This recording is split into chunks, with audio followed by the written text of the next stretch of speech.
Hey guys, welcome back. This is the continuation of the part 1, and let's go. I just fall down a ladder and I hurt my ass. Not gonna elaborate more on that, so let's go. What's this? Although there is some minor change from this, the final version of the manor wound up being almost the same as the initial plan. The distraction bell on only here because it wound up being a bit of a happy accident. Nice. Yep. Okay. Gardener Yamato's musing. I don't miss being able to tend the courtyard whatever I want, but I know Mayor Summer will let us out again once the betrayer fessed up, and personally I have my suspicion. Regardless, it's nice to always have Mayor Summer by me when I'm in the courtyard now. That said, he does often make me leave for a few minutes, and then I hear a strange noise, and then nothing until he comes back sometime later before allowing me to return to my work. I hope someday earn his trust to the point where he will not need to hide this from me, but I understand that I am not worthy of it yet.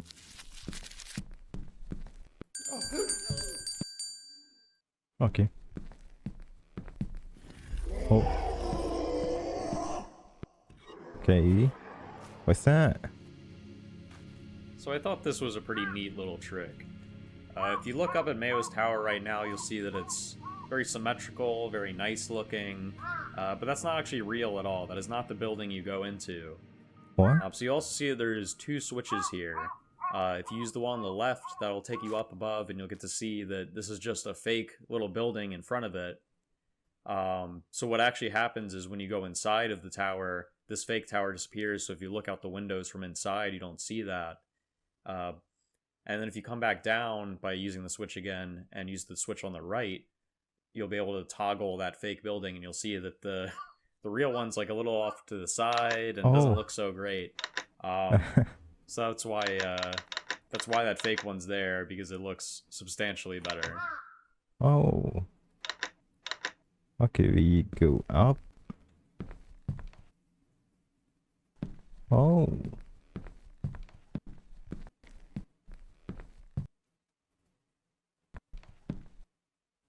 Okay. Nice. It's not.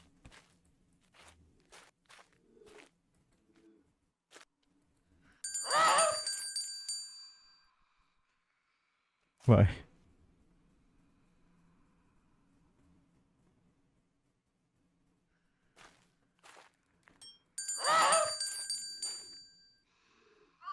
Okay.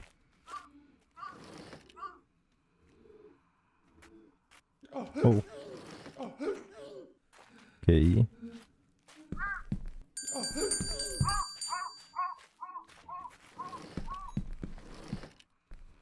What do I need from here?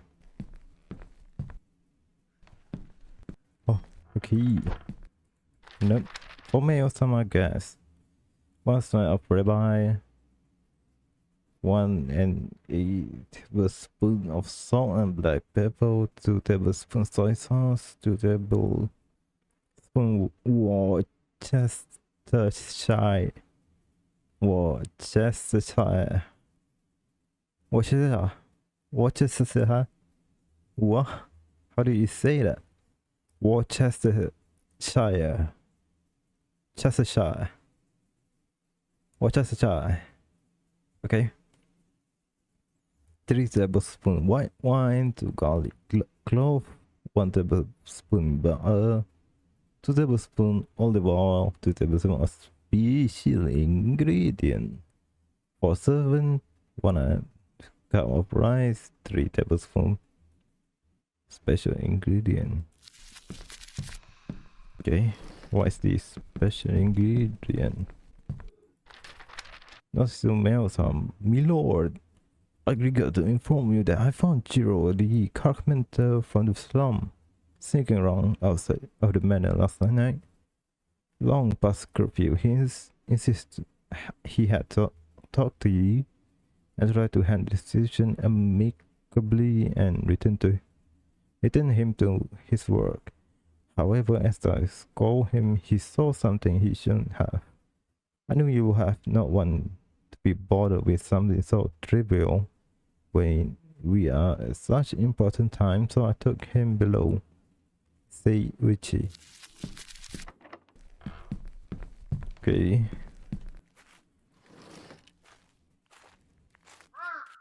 Can I open this? Or this? No? Where can I go?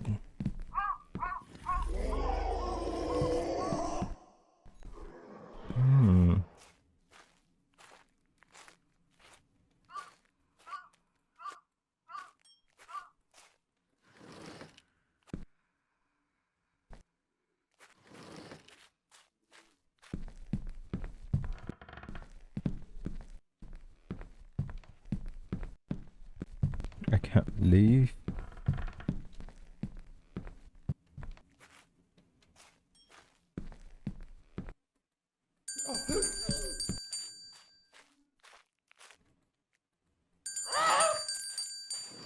Okay. Is there something near?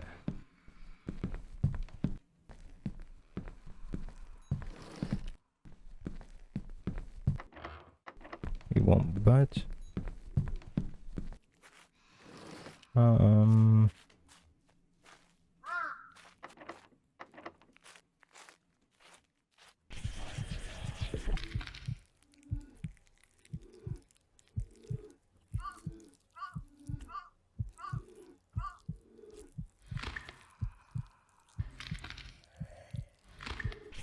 Okay.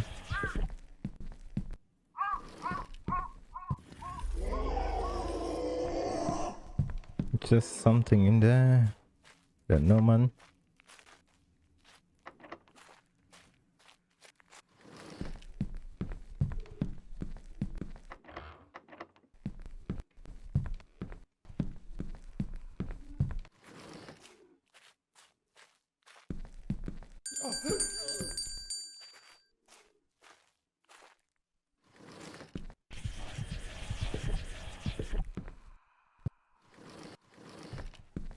Okay.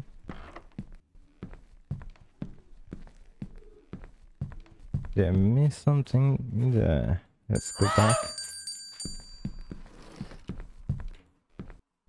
Have to read that.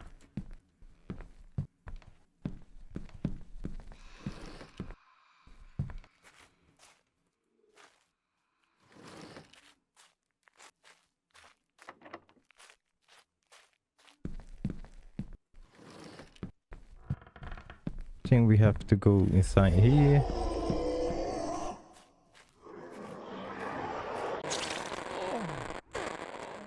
Oh, okay. He disappeared.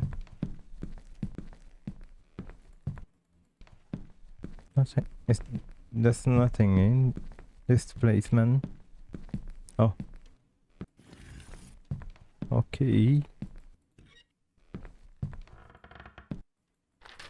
Chef's so diary page. I've never been so angry, disgusted and ashamed after everything Mayo-sama has done for us.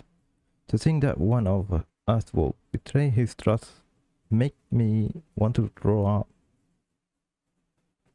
And the fact that I don't even know who he was makes me distrust all the other servants. Years and years of service, now I have to be grouped in with this sort of mongrel who will steal the key to Mayo-sama Tower. That being said, I cannot deny that I feel a great deal in pride that he has chosen to still allow me to leave the servant quarters and still cook for his guests. He even entrusts me with the servant quarters key to come and go as I please. I hope he knows that I'm not like the others. I'm quirky, man. The idea of having a sliding door area was something that we came up with extremely early, even back when we were planning only to have a vertical slice instead of a full game. Originally, the idea was going to be that you were weaving in and out of an outdoor garden and using sliding doors for cover while a head flew by, side to side, looking down the garden.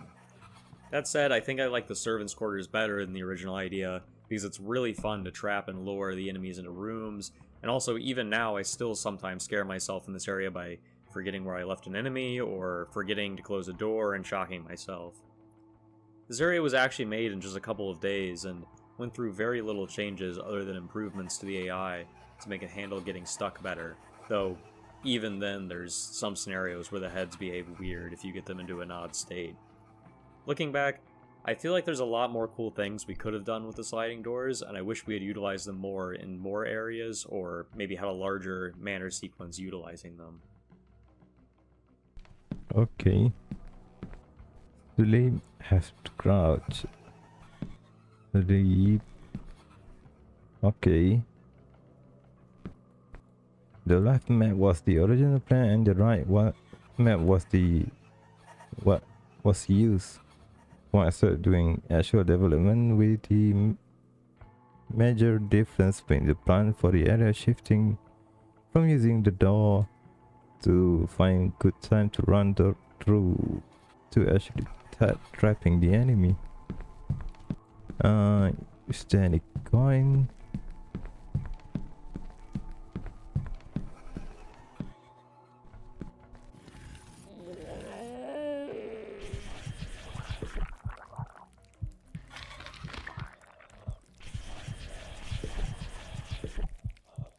Come on, dude, stop turning around. Okay. Okay. We're safe for now. Note from the apostate. Months, year. And for this, descendant, they are huge. They are imposing, but they aren't even animal. They are mindless. This is what Mayor wanted them. Look upon them, you fool. They are not God. They are not enlightened. They are monster. The one in the mind are even worse. What we're even working toward all this time.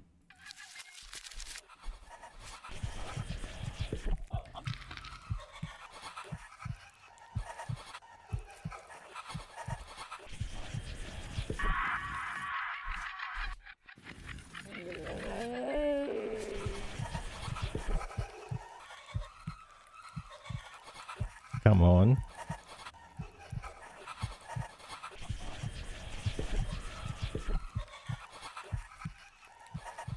What? Why?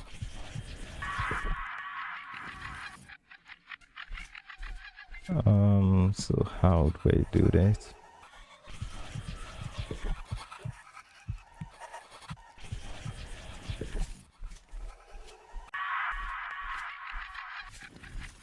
Oh. That was close.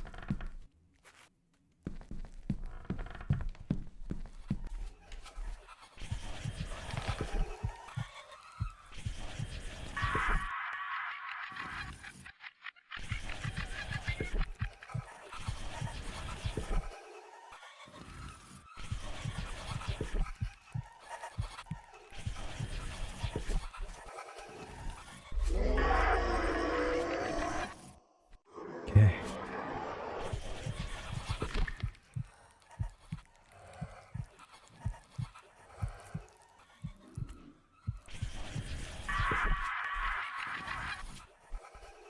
Okay, ada any coin here?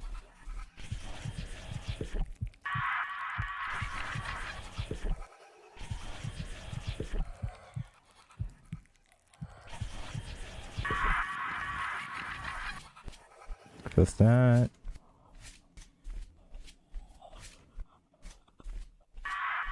Wait, wow.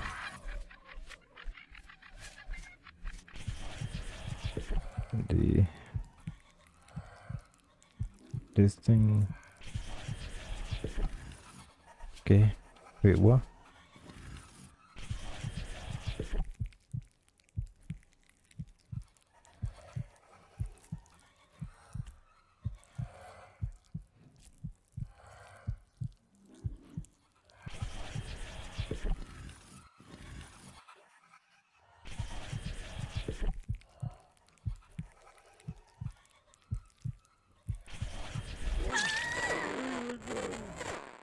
Holy shit, man. Okay. One is there. Oh, another coin. Number 5. How many coin do I have again? Okay, this is the sleeping one. Crouch one.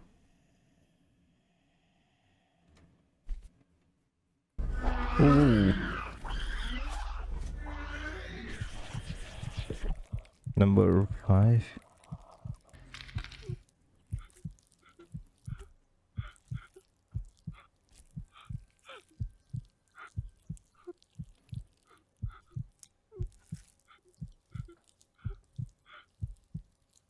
Close your eye, man.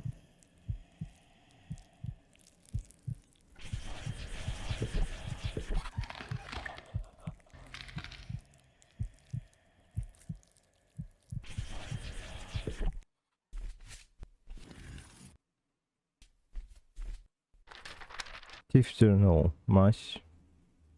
If I had known that bastard would lock us all in here just because I stole this key, I would have just ran away. Of course I wouldn't steal this from his tower if I break away and start anew. Who cares? Look at this manor. He has more wealth than everyone else I ever met combined. They all act like us being locked here is normal. I can't explain the hold he has over everyone. Is it really just their greed? At this point, I genuinely think that I might die here. He is giving us less and less food, and I can tell there's something strange in it. And he even said that we won't need food anymore soon, and yet everyone else just keeps smiling. So one thing that's kind of interesting is all of these enemies in this area clearly look a little different, and there's, you know, obviously storyline reasons why, but also a reason why we wanted to do that was we kind of like this idea of as you progress, the enemies look creepier and creepier and weirder and weirder. And of course, after the mines, we sort of go back to using more normal enemies because it made more sense with the story. But the way we accomplish this is kind of funny because these are actually just materials from other objects in the game applied to the heads. So for example, this enemy right in front of this node, the sleeping one, is actually just covered in chicken skin. So it's the same chicken skin that appears in the dining room on the other side of the manor. Or for example, the enemy right at the start of this area, his skin is actually just minced beef from the kitchen. Oh, nice to know. Chicken. I can see it.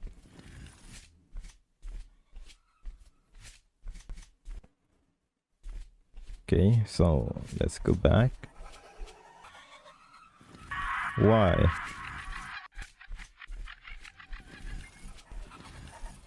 Go there.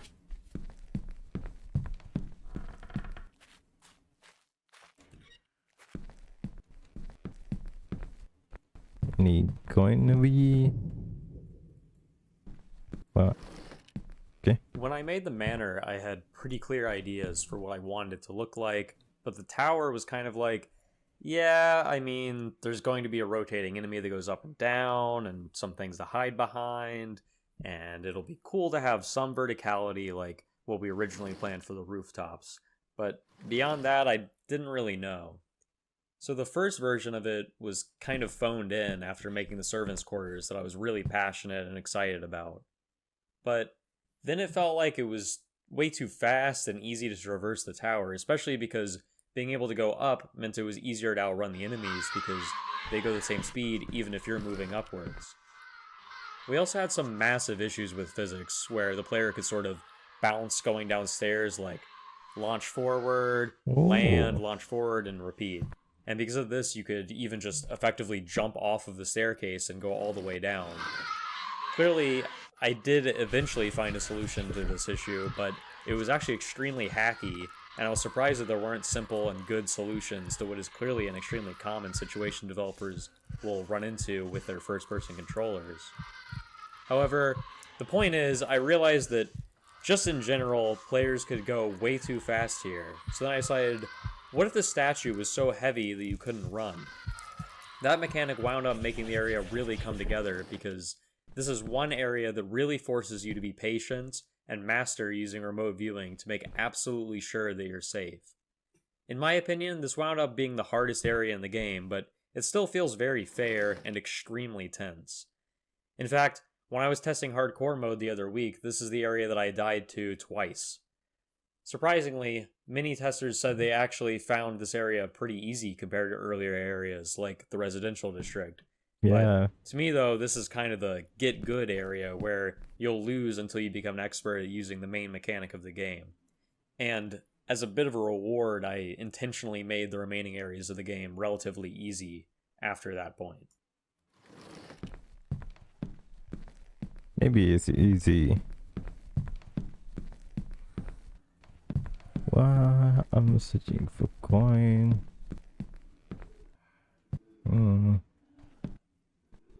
Okay.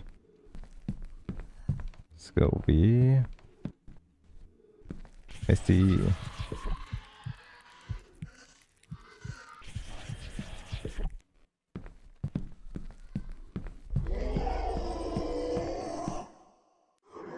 Oh shit.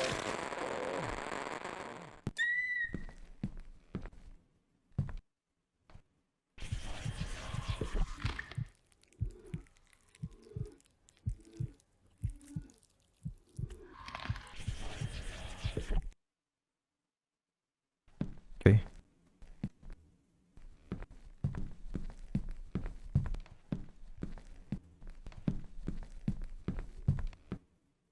Is there any coin over here? Okay. Just gonna wait.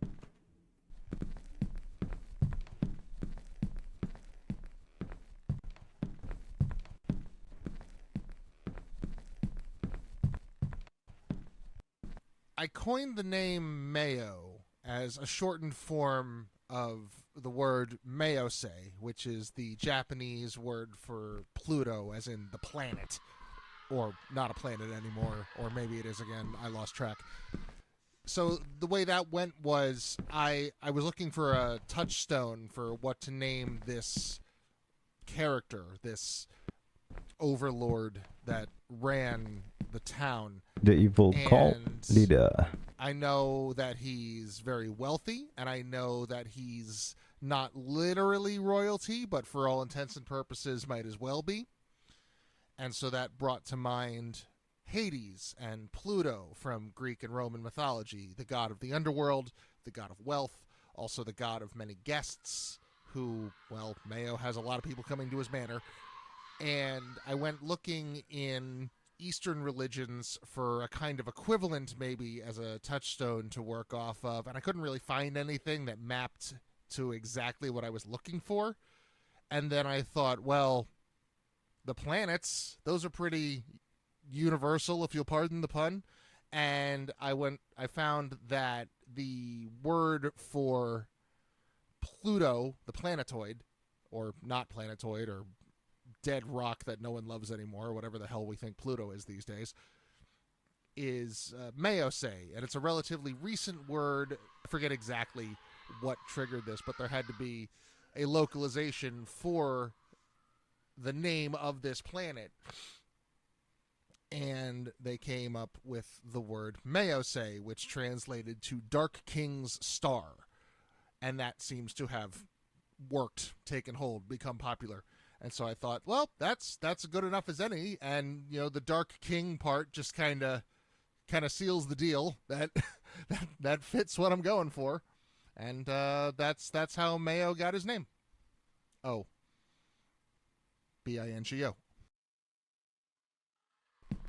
Well, I think the name Mayo sounds like mayonnaise, but why you give it what's it called? Intricate background for Mayo. Like, How do I get his name from? Well, for me, I'm gonna say that I got this idea from mayonnaise, so I named him Mayo. Okay. Mayonnaise Journal. It's hard to believe that after all this year of my sacrifice and complete dedicating myself to my works, that the end is finally nearly here. Truth be told, when I started, in spite of my outward confidence, inwardly I had my doubt, but every time I saw the admiration in the eye of the townspeople, I was reassured that I will succeed. My only regret is knowing that despite everyone's hard work, I know not everyone will be able to join me, but I will never forget that they made all of this possible. As soon as I will arise, and with me so too shall the worthy. Amoy. Yeah, me too. I'm exhausted and just comfy, but I'm not about to stick around here. Oh, why? I'm too slow to run. Are there any coin over there? I don't see anything. Okay, so that's the head.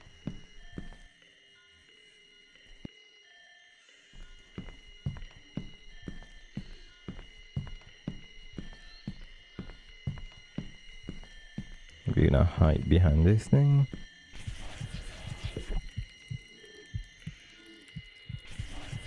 Okay.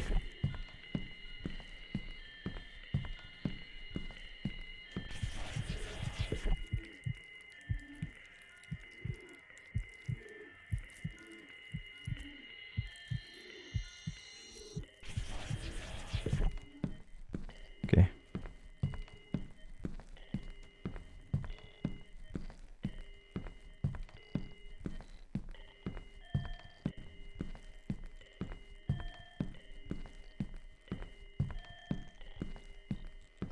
Whoa. What is this?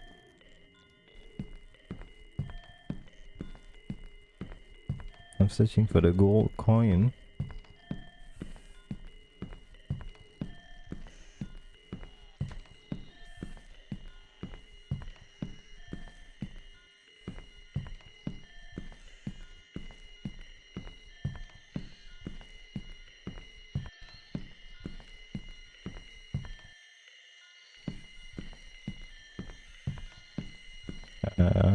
There's no gold coin.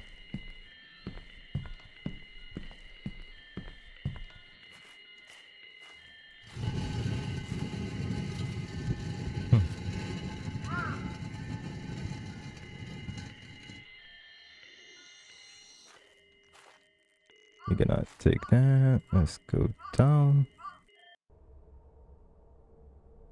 Okay.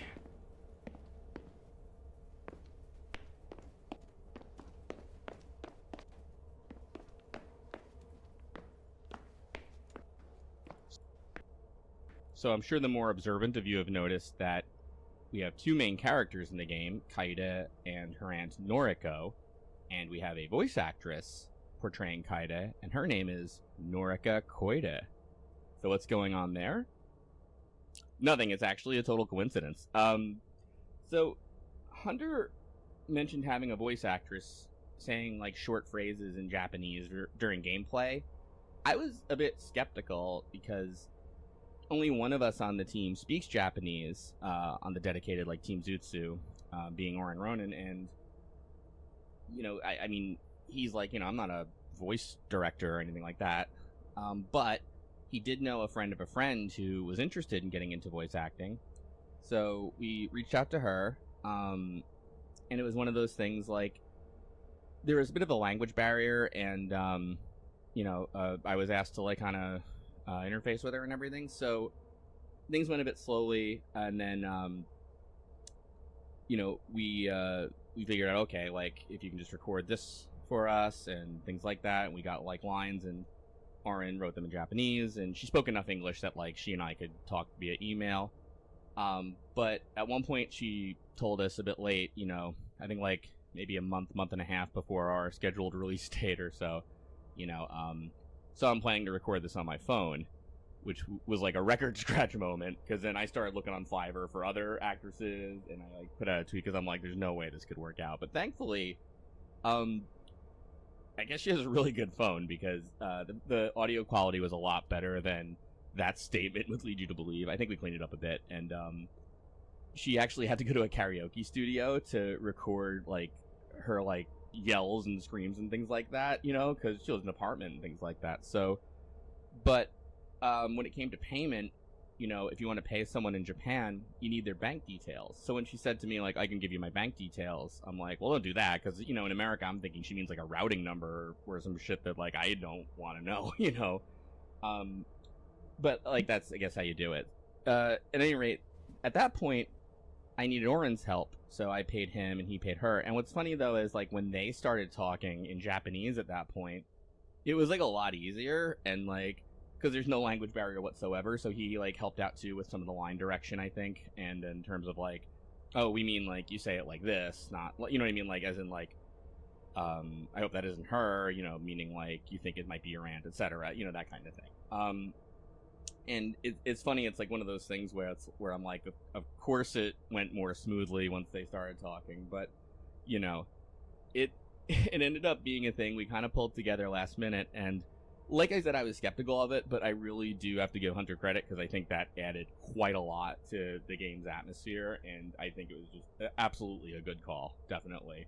A++ would hire a voice actress in a language that I don't comprehend or speak very well, and have her record lines in a karaoke studio on a smartphone again. Okay. What's this? We start by imagining is to control the statue and the ladder. Okay.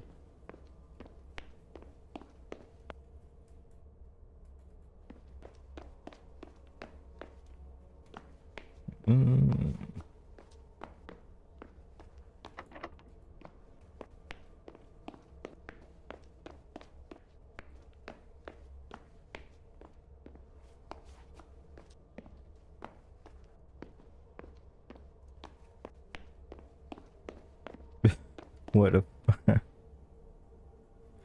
what is this? Because we actually only had a headless cop model, I just chose one of the enemy I had on top of the headless cops, wanted to make it look like a full cop from behind. It looked very handsome. Where is it? That one? Oh, okay. Nice. Mayor Research Note 1. Even before this transformation takes hold, it would seem subject tend to develop a fascination to certain noise, in particular the chime and any form of metallic clang. They have a sense of childlike wonder and obsession over this sound. For this reason, I had a gun created from the sacred metal to test their reaction to metal vibration. It was a beautiful sight to behold, as the sound of the gun brought jubilant exultation. Unfortunately, the state of absolute bliss left them incapacitated, so I had to lock it away. Okay. You want bunch? Shiro final note. I believe in you when everyone else treated me like an outsider. You made it clear that I had a purpose here. You made me have a pride in my meager living. I thought your wealth was a reward for your benevolence, but now I have seen you for what you really are. A monster, a lunatic, and a charlatan. Then again, perhaps you are so delusional, you actually believe your own bullshit. You saw us all out for your own glorious future, but I won't be part of it. At least this fun final act I can take into my own hand. Because we actually only have... okay. Are there any... oh. Okay. Hidden note, Kaida, I have recovered a family heirloom and found a way to escape from this prison. Unfortunately, it would seem the heirloom is powerless in this place. The only way out from me is through the sewers. I will lock the door behind me so I am not pursued. But execution allowed you to follow. The worst is yet to come, but I know you will be able to make it through this, for I have seen a wonderful future for you. Stay strong, Noriko.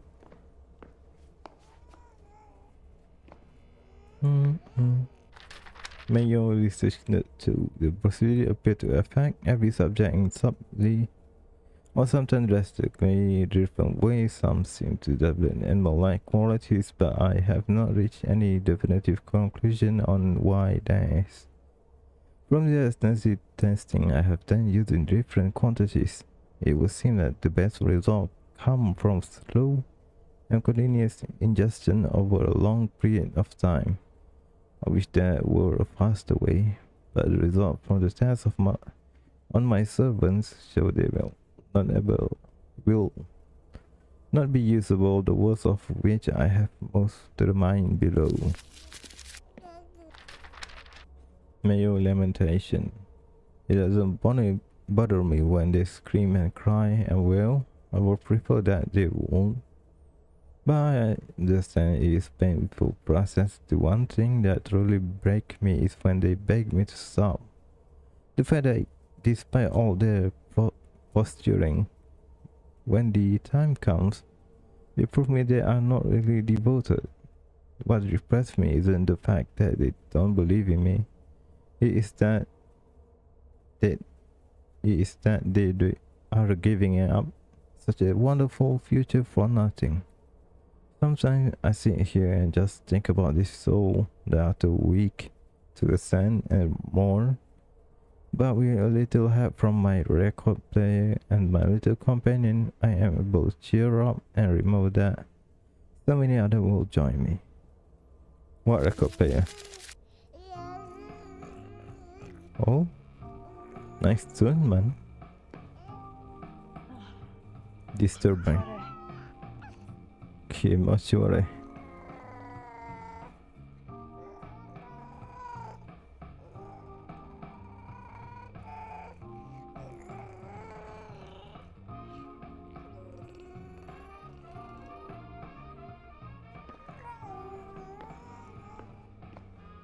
Mayo was a character that was established pretty early on as the leader of the town and someone that had almost a hypnotic grip over the townspeople. But despite that, we didn't actually write any notes for him until very late in development. I think we were always undecided on whether he should be an old man or relatively young, and just what exactly his general demeanor should be. Ultimately, I wound up writing all of his journal entries, and ultimately my goal was to make him seem like someone who let his wealth and influence go to his head, but still thought he was humble. I wanted him to be very self-satisfied and basically believe that anything bad that happened was actually good.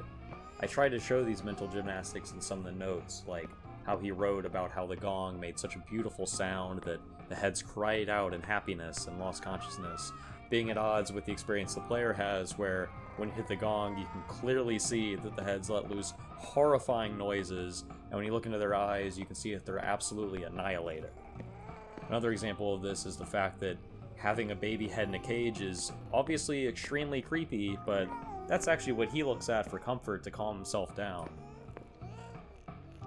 Oh, okay. There's no going to be one punch.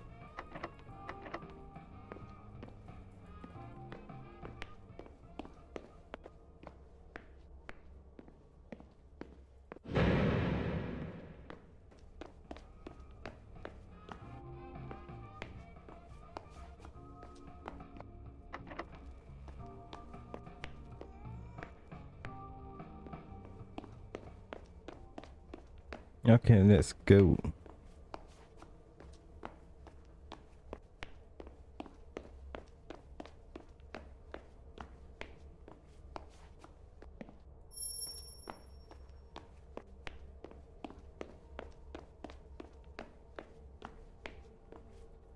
I hope I don't talk about Siren in every single dev commentary thing I do here, but there's a cool thing in Siren that I always liked where you look through, they're like new enemies that like look differently than the regular ones, and you know, maybe they're like climbing on walls or something, or they make a new sound, but it's sort of surprising and weird. So we knew we wanted to have a less standard enemy.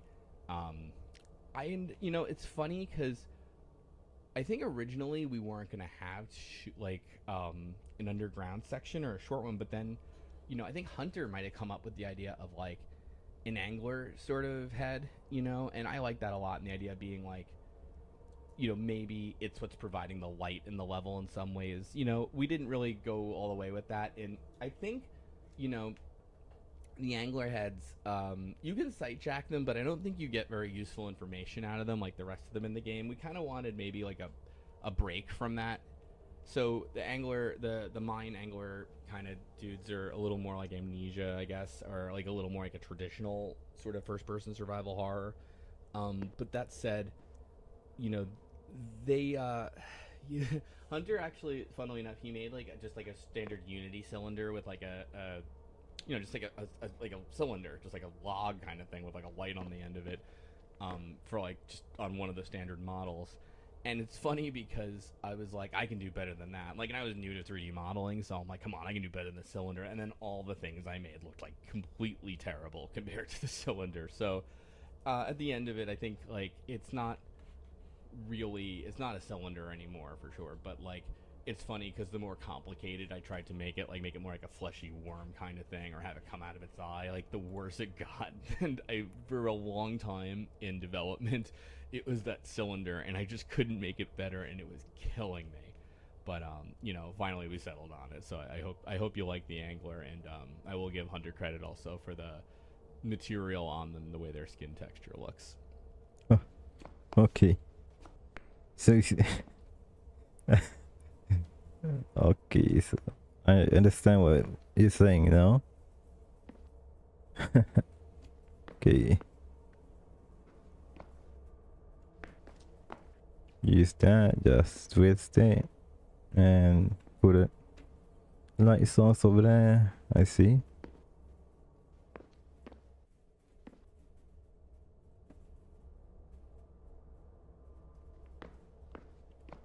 Nice.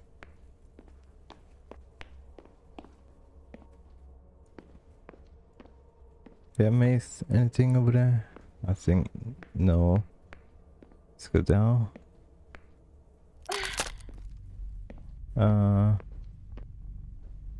Maybe go this way first. Let's search for some coin.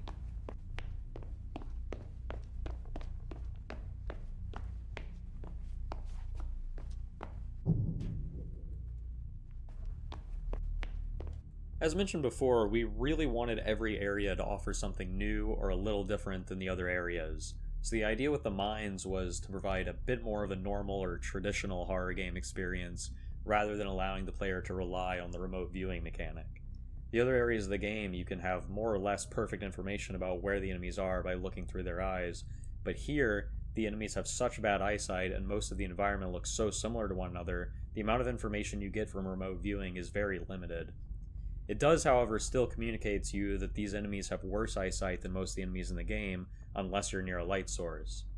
Whereas normal enemies in this game generally either rotate, stand still, or follow a set patrol, these enemies will actually turn around if you get too close, and can change their patrol to try to get as close to where you are as possible. Their extrasensory ability to detect you and turn is also communicated partially by the sonar sound effect that they make. Basically, I wanted them to work a little differently to keep players on their feet, and feel like these enemies are a bit smarter and more threatening, and different than anything that had come before. Okay. Bad eyesight. Oh.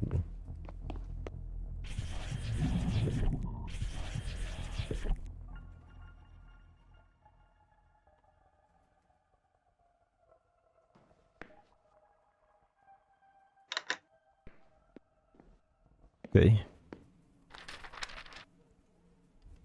Warning about the lights. Kaide, stay out of the light. Noriko. Say what? Okay.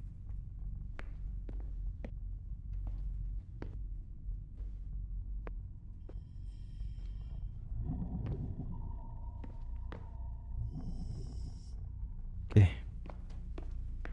Oh.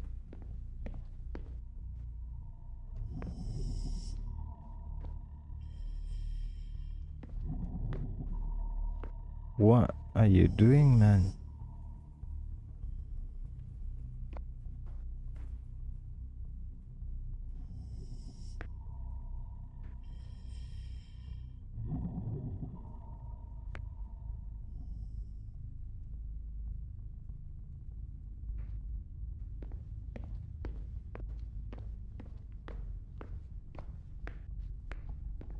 Any coin over here? Nothing.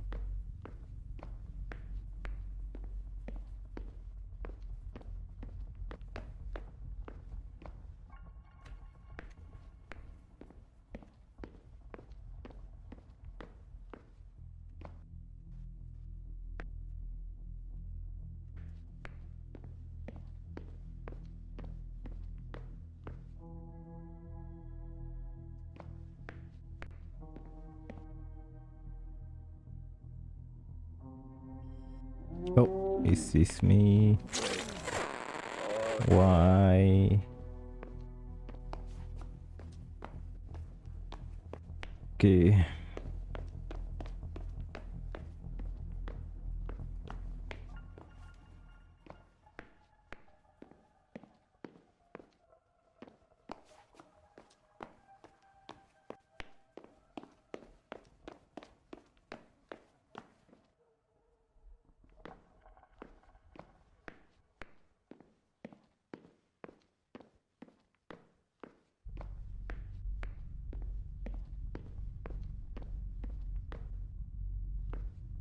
Let's find some gold coin.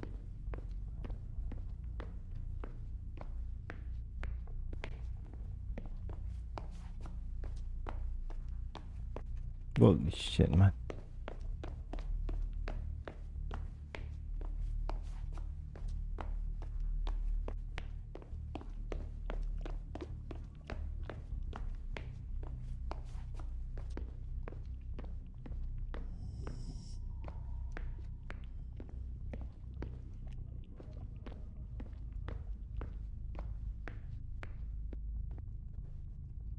Come on.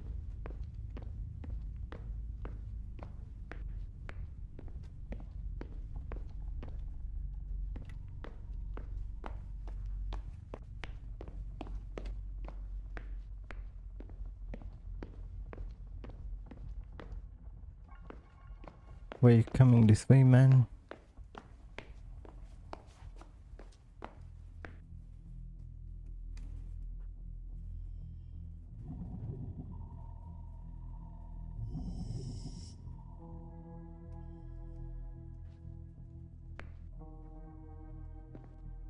There's a way down, but I'm not gonna go there yet. I'm searching for the gold coin. Maybe we go straight. Wait, what? I'm stuck.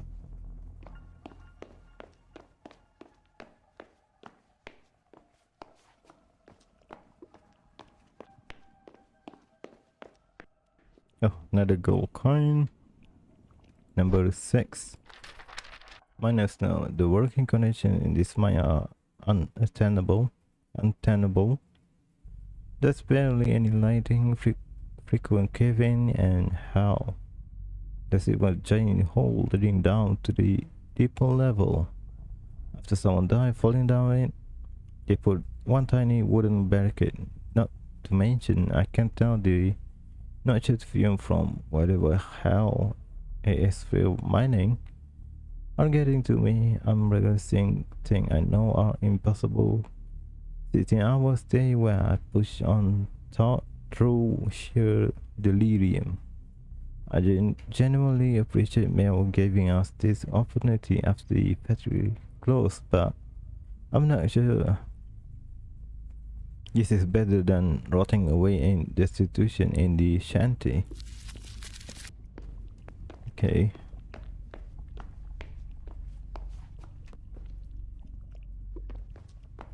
At least I got gold coin.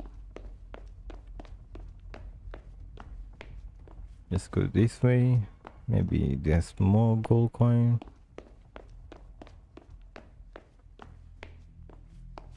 No, there's nothing over there.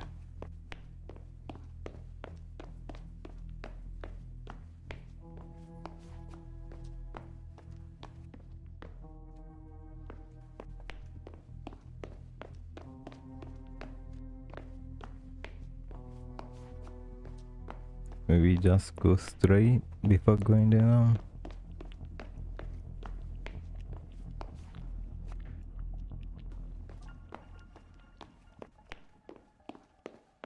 No, there.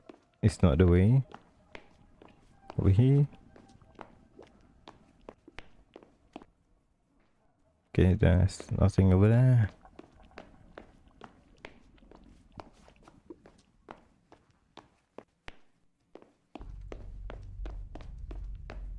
Let's go down.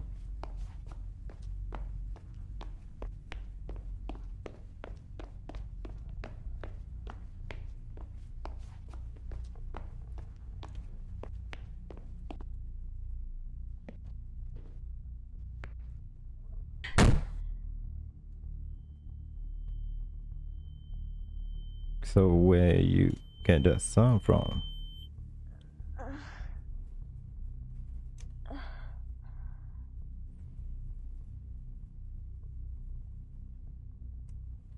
Okay.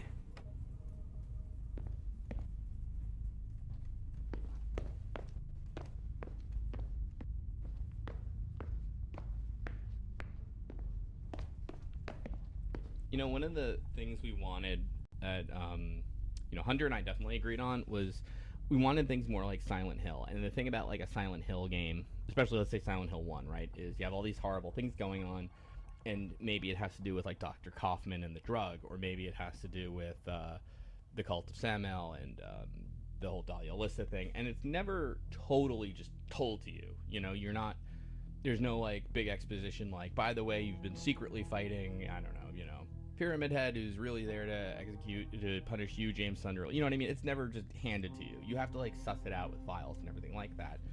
And I think the balance is that you also can't just make things intentionally obtuse and say like, well, I can't explain why Noriko is referring to it wants you back to get this heirloom, you know, and why she wants to put you in danger, but let's just say horror. We won't explain it, you know. So there's like a thing where it's like you don't want to leave these gaps and use, hey, it's horror and it's supposed to be obtuse as like almost like, you know, plot spackle, let's say. But you also don't want to tell everyone explicitly what's going on, you know. I guess what I'm saying is like we wanted to have a cohesive idea of what was really going on, even if we didn't present all of it to the player, you know.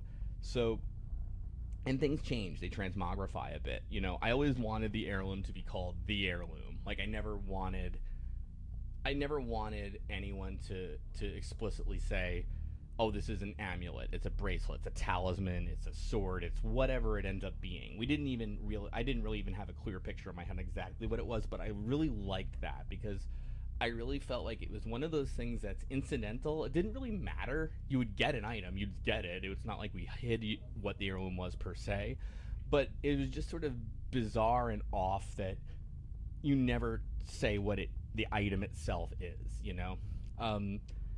And that to me, like, it's not just like, it's horror, we can't decide what the heirloom is. It's just more like this weird symbolic sort of thing of like, this is just a thing in the family. This is just something that like, the way you talk about something, the way you refer to something, but the way like people outside don't quite understand what you're doing, you know?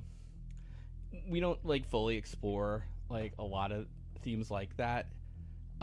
But I feel like we touch upon them enough to kind of like give you a picture in your head of what the relationship between like Kaide and Noriko, and maybe even Kaide's family is like. So, you know, and I always personally, I still like that. It's maybe a little weird, but I don't know, one of those things. So the family heirloom thingy, it can be whatever you want.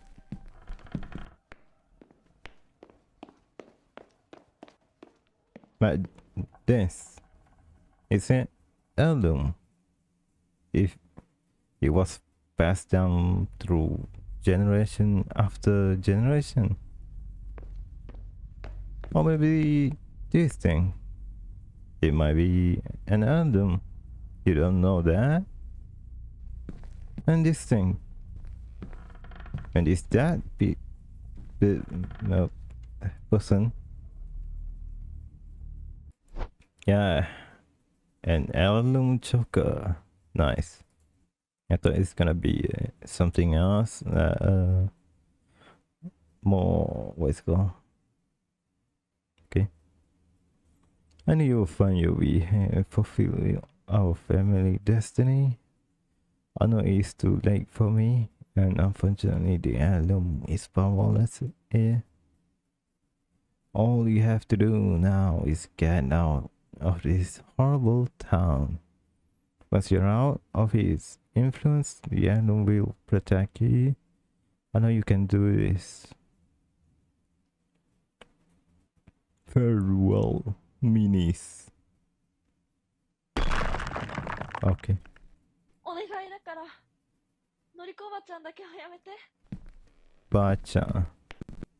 Okay.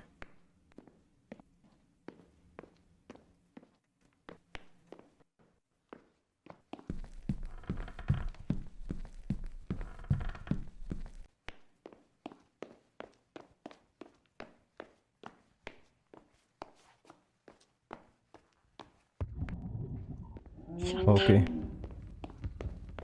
Don't look back.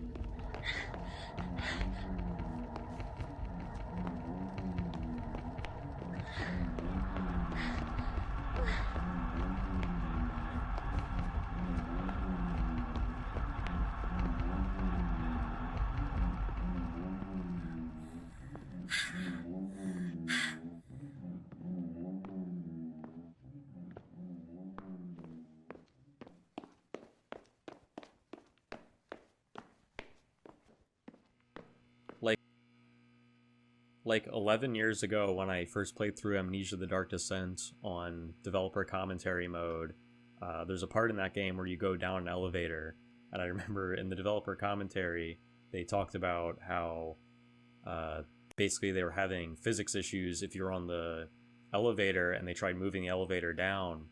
So what they did instead was have all of the walls around it move up so that it looks like you're going down, but in actuality everything else is moving. Knowing that, I was like, you know what, first I'll try with this elevator to just have it move and see what happens. And sure enough, there were similar issues, so what winds up happening is I actually did the exact same thing that they said in their developer commentary mode, where the entire cave moves down so it looks like you're going up. Nice. Didn't know about that.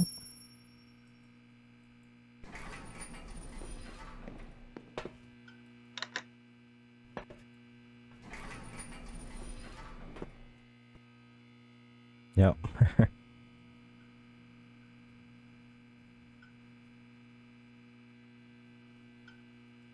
But why you just get inside the elevator and just skip to the next area?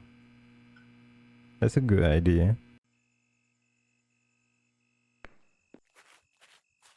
So that's the Overseer. You know, I really like the Overseer. I forget where the idea came from. You know, one possible thing is one of the first models we made, I imported it was like way too big, and it was like a lady's face sticking through the floor, and it looked really cool. But later on we had the notion of what if there was like a giant head, like a Majora's Mask moon, Yep. kind of coming down at you. And you know, I did actually stream Majora's Mask, you know, during the making of Atama, but we did get that idea. We did have that idea earlier, even though I hadn't really played much of Majora. I think Hunter added the lights to the eyes, and then kind of like, I believe he actually like sampled the color of the eyes from Majora's Mask to make it match up, and it looked pretty cool. We modified it a bit since then, but we had a lot of fun with that head, you know. One of the things is I color corrected him, and I wanted to make him a little, I think I made him a little bluer, you know, like thinking that I just wanted to see like if it would come out maybe even more purpley or what have you. So I made his texture like that, and what's kind of cool is that it made him look a little deader. You can't really see that obviously in the lighting engine and all that, but it just ended up working really well for his skin tone. And then his eyes are like a kind of a black with those like yellow orange irises, you know.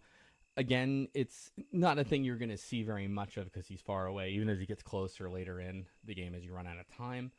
But ultimately, I'm happy with how he came out. And I kind of wish I'd done the temperature trick, like making his like skin tone a little bluer on some of the other models. But it's one of those things you kind of figure out like later on, and then you're like, oh, okay, well, I guess I know for the sequel next time to do that early on. Oh, I think just a sequel, man.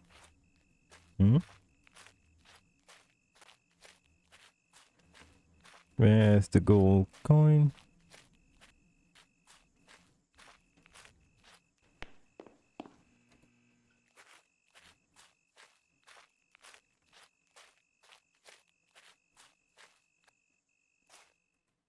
Very early on, I messed around with the idea of having a giant head in the sky staring at you and following you wherever you went. This screenshot here is a picture from when I was first messing around with this idea. One thing we thought was like, what if it was slowly collapsing, but as you gaze through it, it makes some noises and collapses a lot faster. But you needed the information from looking through it in order to plot out your route.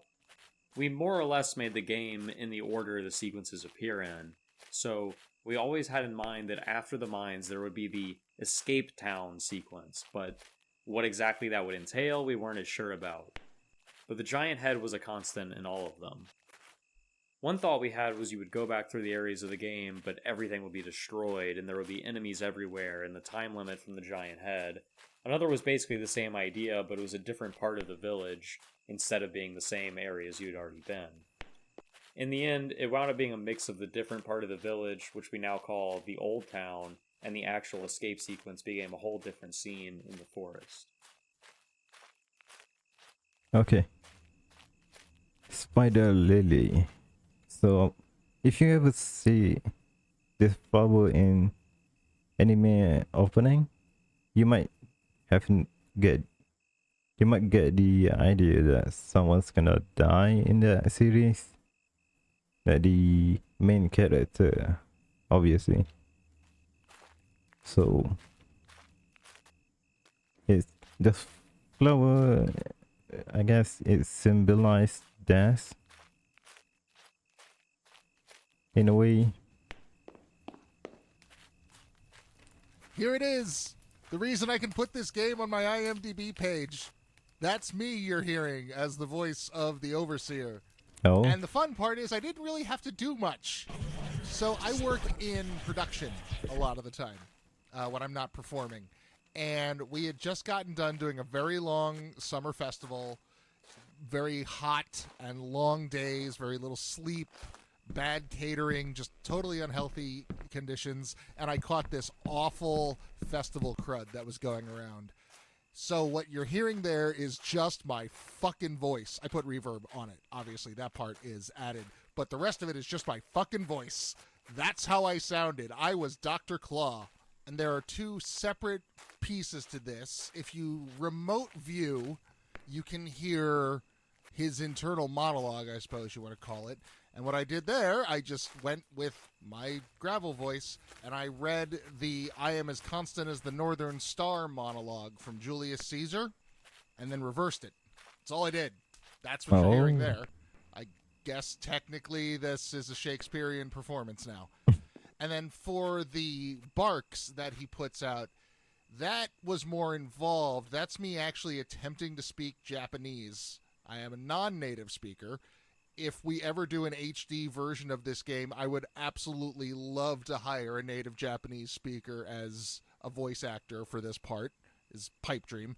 But working with what we have and my creepy demon voice, we had one of the members of our team, Oren Ronan, who does speak Japanese, assist us in translating some phrases, and then I read them, and Oren coached me a little bit on my pronunciation, and ultimately I think the final verdict was, your pronunciation is fine, you sound very American. That might be creepy to a Japanese speaker. I don't know.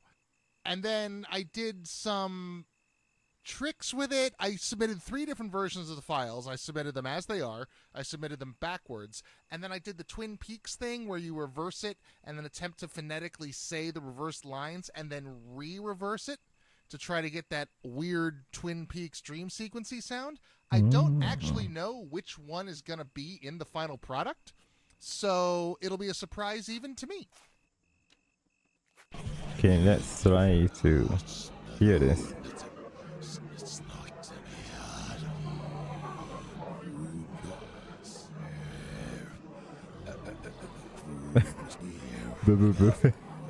Okay, what? No, that. Oh well.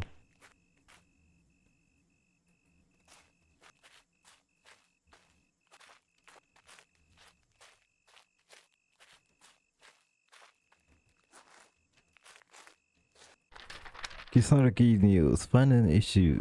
On behalf of model staff consisting of myself and my son Ryutaro, I would like to take this opportunity to thank our reader. I had a crisis of conscience decades ago. I moved to Hamlet with my wife. Many years back, I have no secret of my concerns around mayors, so called entrepreneurship, and although many of my compatriots find his ambition as inspiring, well, I truly hope for your sake that they will prove me wrong. Mayor's requests that archival copy of this paper be destroyed are disheartening. Is the record of what our town once was really truly to be cast away? Were we nothing before him? Are we to be nothing after? Is our history just prologue to our strange worship of him? Was my family works for naught? As I say, I do hope I am wrong, but just as strongly I hope that we will all come to our senses. Kisaragi. It took me a while to find what I'd call the sound of Atama, because I didn't want to just rip off all my favorite horror games. I didn't have much experience with ambient music beforehand, so I sort of had to experiment a little bit. So what I ended up with was a very percussive driven score with some noise and ambient layered underneath. I tried to keep all the melodic stuff to a minimum. Now there's the main theme that repeats a few times throughout the game, but besides that there's only a few exceptions, which were the fun the fun parts of the project, like the ending theme, which is this very bombastic rock song. Then there's the whole space minigame song, which is very retro, and there's the song playing on the record player, which was very fun to do.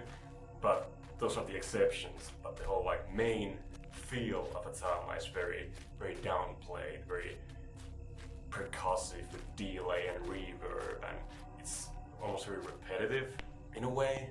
But I think in the end it turned out pretty well. Okay. Let's read this thing. Minor reprimand. Mr. Watanabe, I understand that out the mine are isolated and down there your ears can play tricks on you, but we are not children. We do not leave our foes in the middle of the work day because we are scared of the dark, and we certainly do not leave Mayo Summer property behind regardless of what you think of what you think of you heard.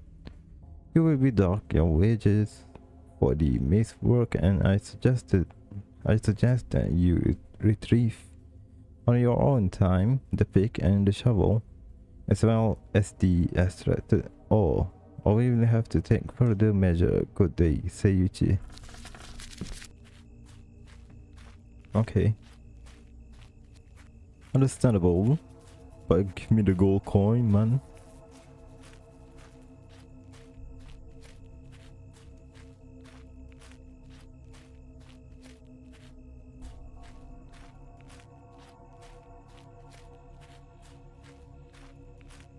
The new mechanic for the Old Town segment is the fact that, oh shit, there's a giant head, and you can look through its eyes to serve as a form of map to figure out the enemy's paths without having to scrutinize each head individually quite as much.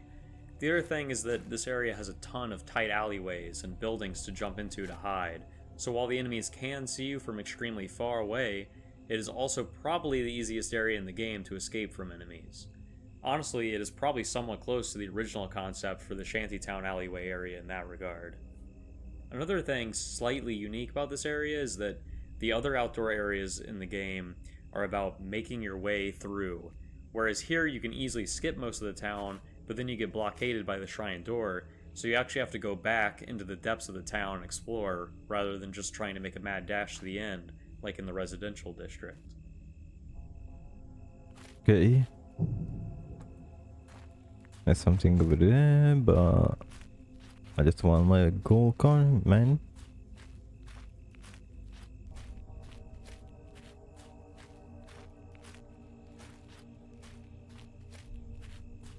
Oh, nice. Number what? Number 8. Must be number 7, because I missed that.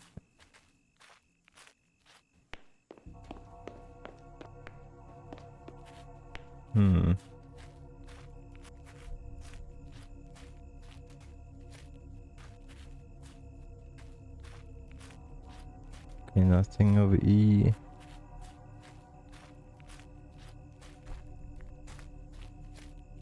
Let's go inside here. Nothing. What do you mean, man?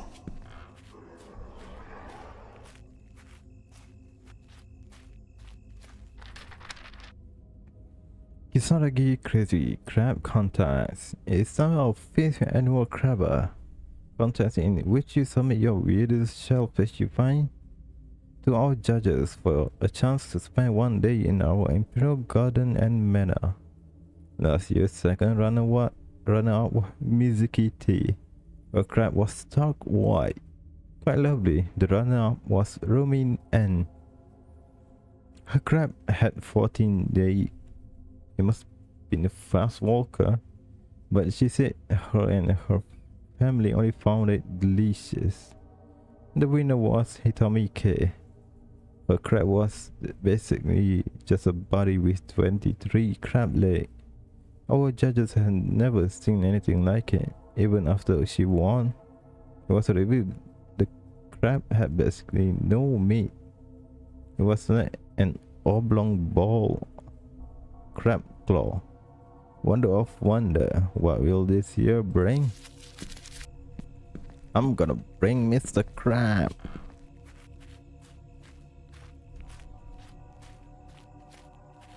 Oh, why? I'm thinking for the gold coin. Stop chasing me, blood.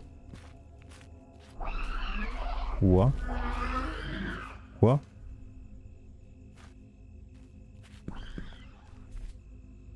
What's over here? What? Together we shall bring about a new world. A shrine key. Join the rebellion. If you're reading, then you have a friend or loved one go missing recently. Some of them in the night without a trace. Others were seen going into Mayo estate and never came back out. We need to band together to rescue them. If you see this and want to join, let the thumbnail on your left hand grow long. That way, in a few weeks, we will be able to identify each other without drawing attention. We must be careful. Mayo's eyes and ears are all around us. Do not pass this message on unless you are absolutely sure of who you are giving it to. And we must keep our numbers small as to not become obvious.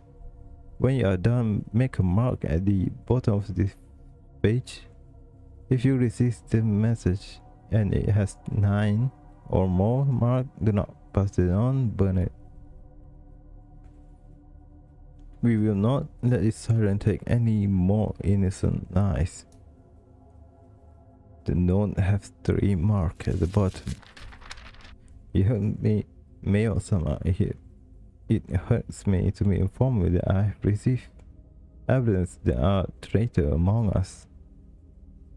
I have intercepted an anonymous and incriminating correspondence for some mongrel, although they did not reveal their identities and have tried to be cautious. This idiot have said they will grow out their left thumbnail to identify one another.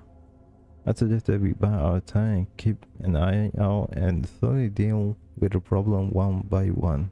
Sayuchi. I guess they failed. I'm searching for gold coin.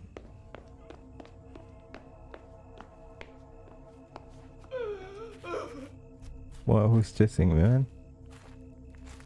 Oh. Can't go inside. Okay.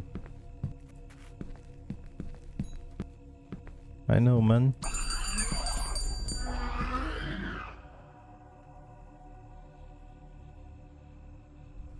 Okay. Why?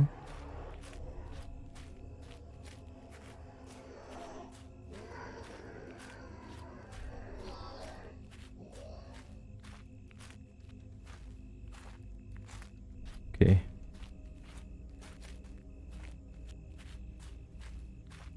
I need number 7, man. Yeah, me say in the mine.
What is this?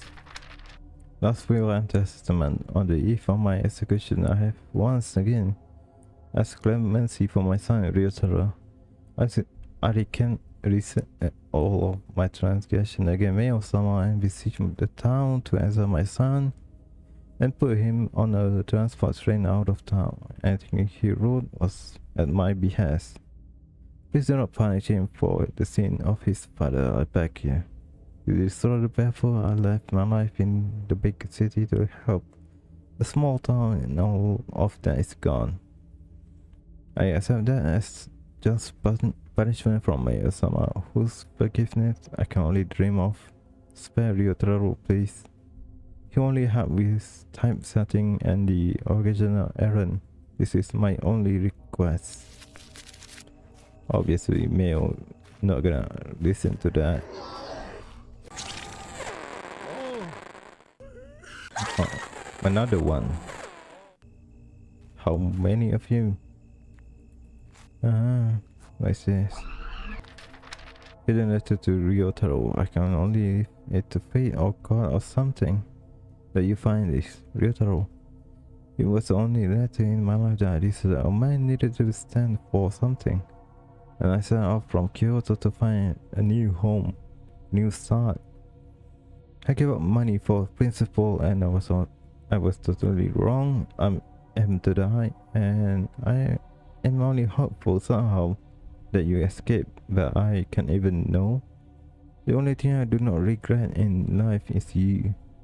But I do regret not following the masses. There is no point in fighting or raising your voice against the crowd. You know it's wrong. It only led me to my untimely end. I just want to search for another coin. Let's ring this bell.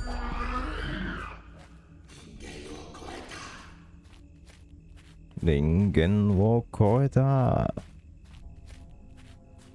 Jotaro.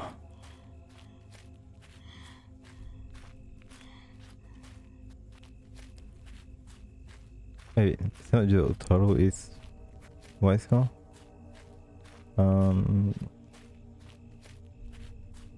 Just not Joseph, just I forget now.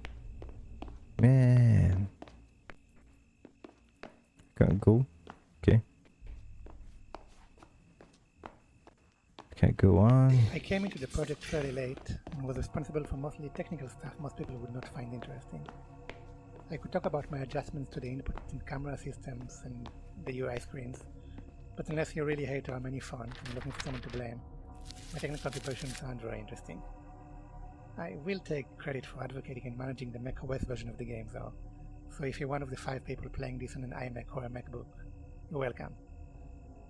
No, I'm playing on one of the PC, reasons man. Slopif let me into the team when I expressed interest in it is that I've been living in Japan for more than 10 years now, which is about a Whoa. Okay.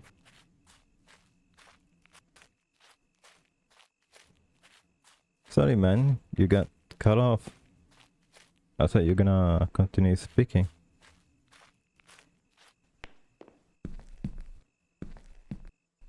Hey, we need to use that coin, but I don't have number 7. So one of the things, you know, I'm glad Hunter and Raka sort of talked me off the ledge here, because I really did just want to make Siren, in the sense that, you know, Siren has a thing where you have these mission 2s, they're called, so you finish a level and then you play it again with like a different objective or something, and it's like usually a twist on the level, and it, you know, it gets into a complicated like time loop thing, but I digress. But you know, I liked the idea of mission 2, and I thought mission 2 would, when this was like a much smaller idea, still like a vertical slice demo kind of thing, you know, mission 2 would just be an alternate objective, or like hard mode basically. So obviously that went by the wayside when Atama got a little bigger than that, and but when Hunter wanted to do hardcore mode, I'm like, yep, there you go, let's do it.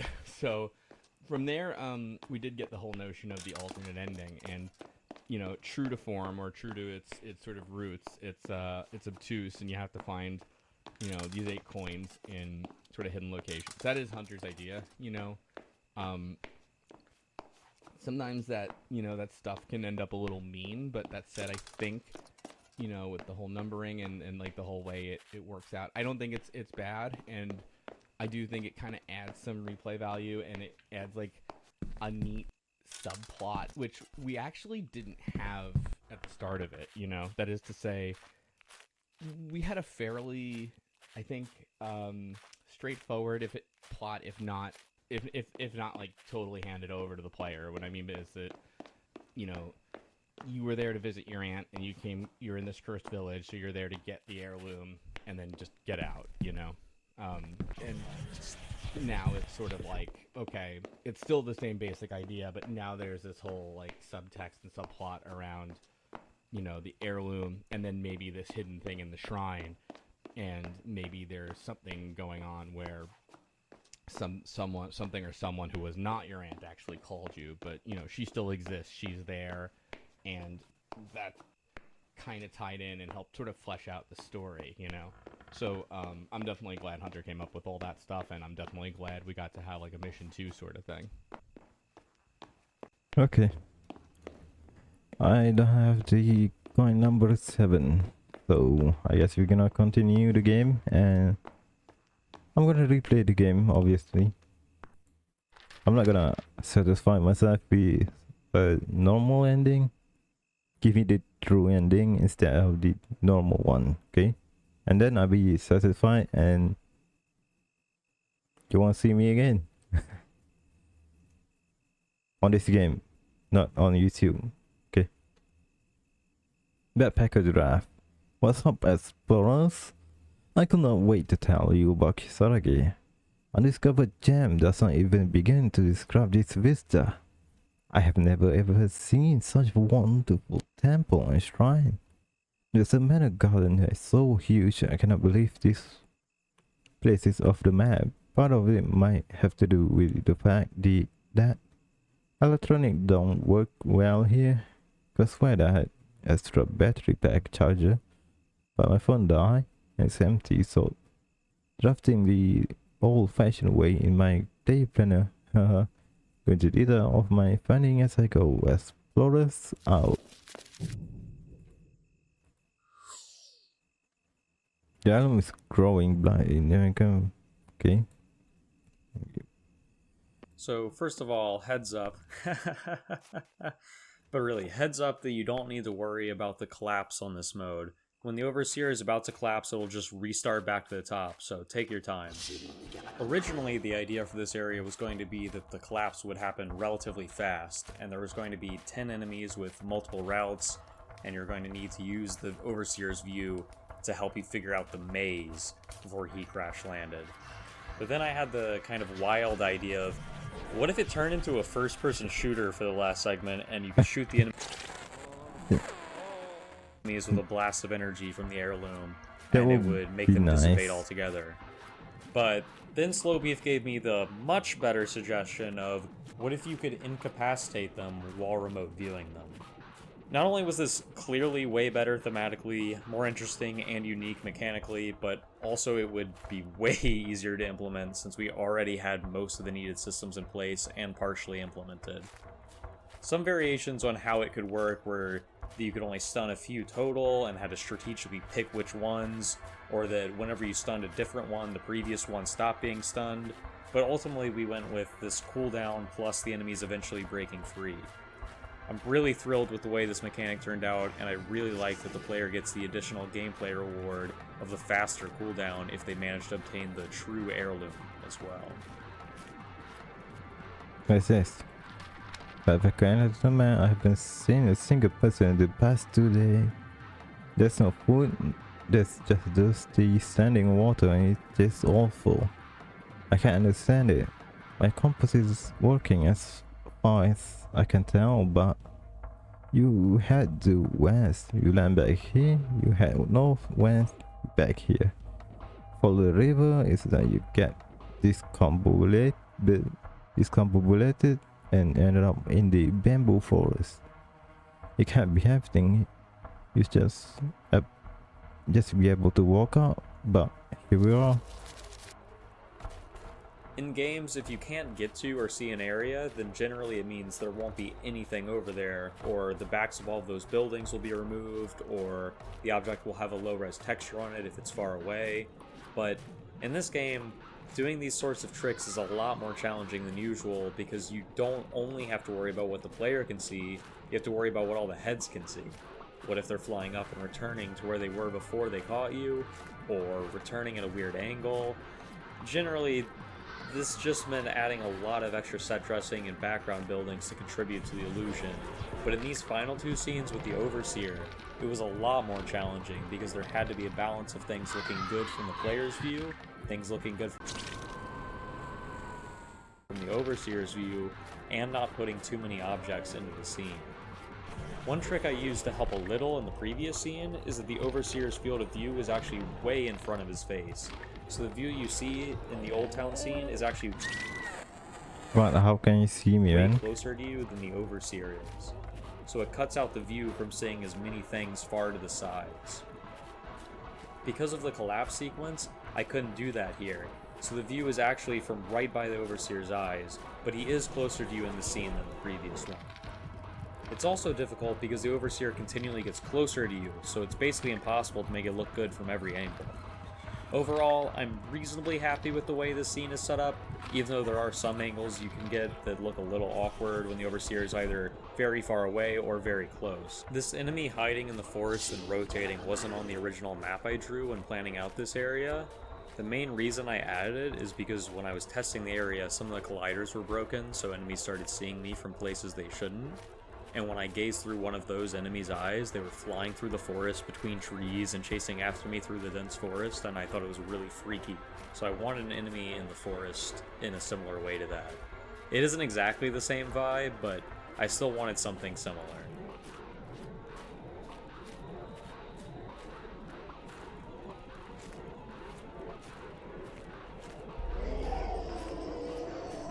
Okay. Geez, there's so many people to thank through this whole thing. You know, I talked before about where Atama came from and things like that, and I might have mentioned the tweet that started it all, and somebody said, you know, nobody makes a video game alone, and I just asked, like, well, who wants to make a game with me? So, I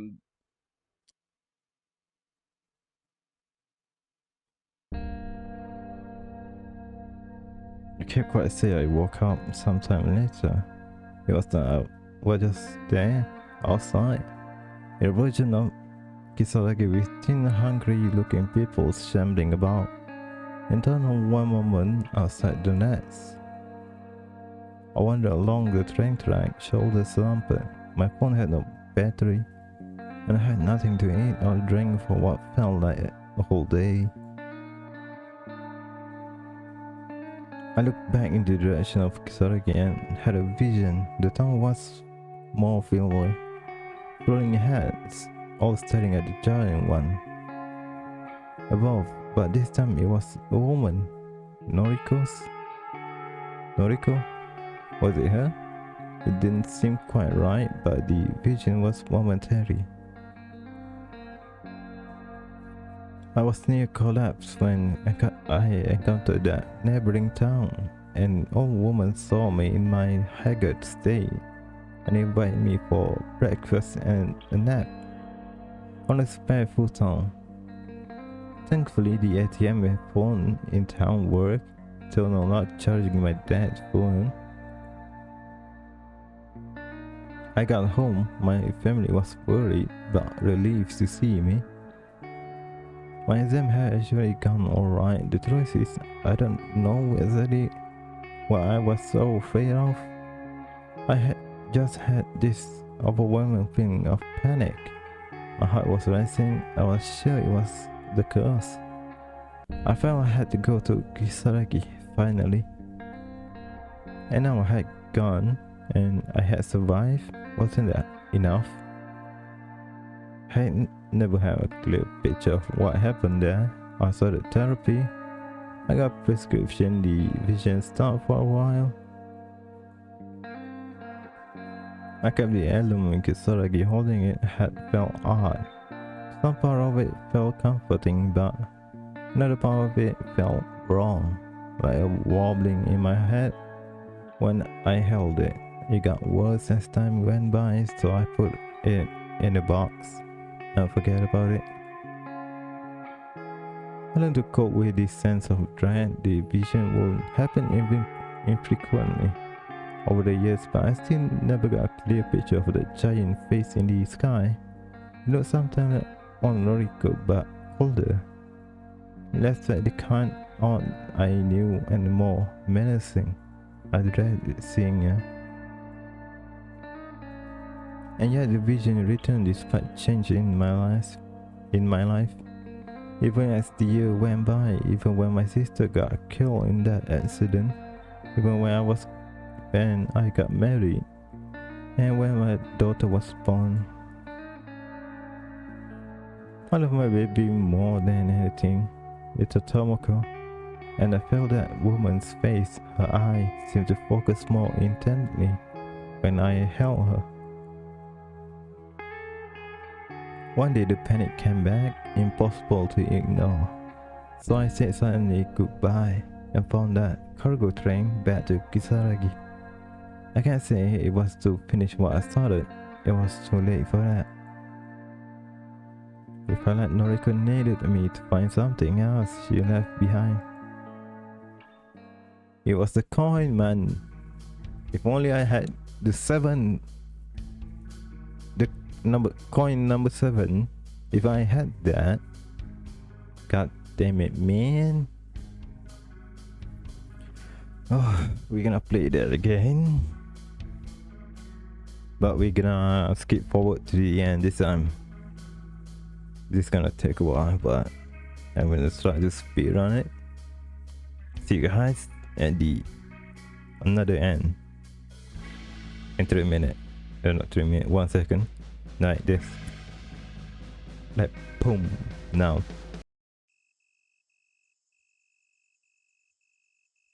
Okay, so we finally collect all of the coin. Let's see.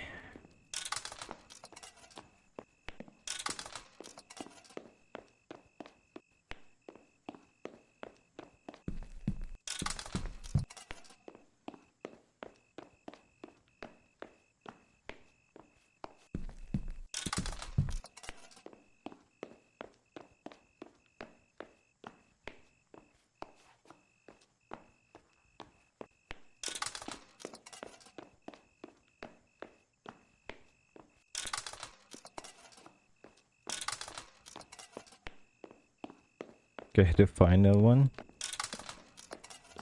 Showing what's the okay. This thing.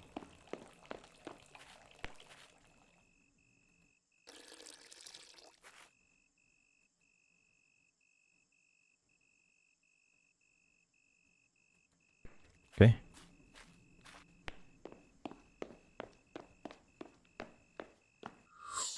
Oh, nice.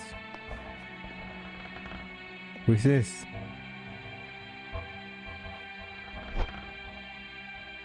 I'm sorry you came back, Hikaide. I never would have wanted to come to this dreadful place or put this responsibility on you. I know I don't have long life, but I am cursed by vision of you coming to this place, and the only solace I can find is a vision of you finding me here. I was captured locked up here by a former friend. I often confide in her. I often talk about you, and for that I am truly sorry. She changed when her husband died. Most likely Mayo was responsible. At the least she believed it was him. She became an outcast, but I never expected her to be capable of something like this. She began impersonating me in an attempt to bring you here. I don't fully understand her plan, but she created an artifact based on our family heirloom, intended to somehow usurp Mayo ascension. She needed you to obtain it and use its power. However, with this, our true family heirloom, I know that you can escape and free yourself from this curse. Please leave and never return. Live a great life and put this place behind you. Goodbye, little Kaide. Bye-bye. The island found the mind crumbled to dust from the power of the true heirloom.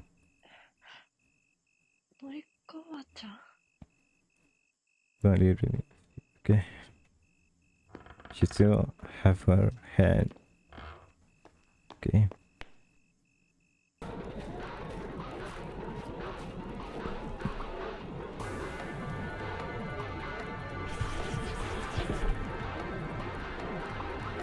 Oh, it's brighter than before.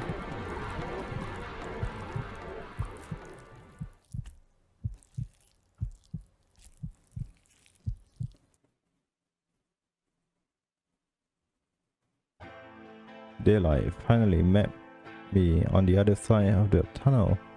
I only have been gone for one long night, but it felt like much longer.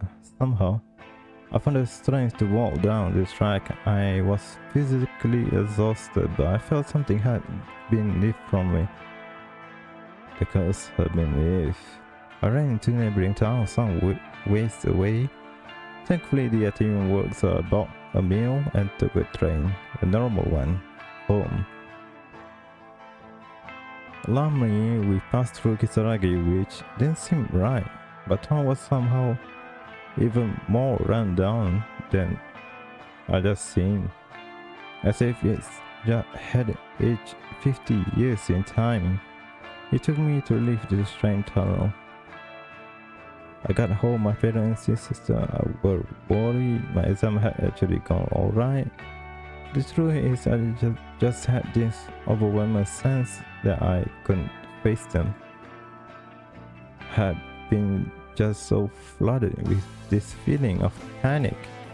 My heart was racing at the time and I was so sure it was the curse.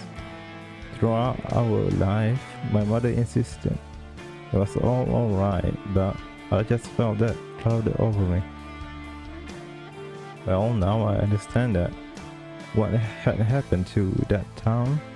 I had as clear a picture as you can get. Anyway, I did live haunted still, in an inward way. Even having broken the curse, you don't live an experience that completely unscared. But I learned to cope. With time, my therapist and my prescription mostly keep my anxiety in check. Truthfully, I still get the occasional nightmare of seeing through the eye of something horrible floating just around the corner. But the sense of accomplishment of doing what Noriko needed me to do in her stead, it drove me onward. The heirloom never glowed again, but I kept it just the same. Okay, is that the true ending? Nice, we finished the game. Yes. A shame, man. Let's see how. Okay, about 31 minutes. Just me doing that. Well, I hope to see you again tomorrow. Bye. Have a great day. Yeah.